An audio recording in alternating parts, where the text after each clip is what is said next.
mua mấy lúc số tông đã tê gan cho họ App Store là giờ mấy mua Android để Google Store để họ search bên đầu họ lưu hạt là bus status để nhảy search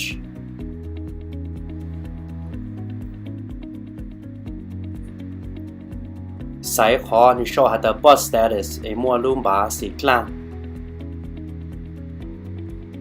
thọ từ này ta là để nhảy open để khai họ applicationเขาแอปพลิเคชันยันน้องก็แต่ก็ประกาศใส่เดินเลยอย่า text หาประกาศนึงจอชื่อจอแล้วก็ถ้าตัวนี้มัวติ้งเมกอย่าแต่ก็การจะยังไงเอาเราตอนนี้น้องแต่ไม่จุดใส่ไปรู้เจกันเดินไง Hmong College Prep Academy ไง all bus แต่ชีก็ดีเตะลุนทาลุนบา number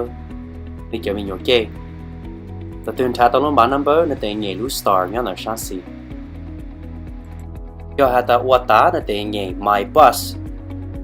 mua nhảy my bus để cái phụ hạt luôn ba nó mới xài để nhau nó giờ hạt mấy uất chi uất xua là để mấy khó bus status nó để nhau cho mấy lúc phòng thôi từ luôn ba lưu lý nó để nếu mà lưu text là giờ nhảy chữ được có bao hạt cái luôn ba lưu lý uất cho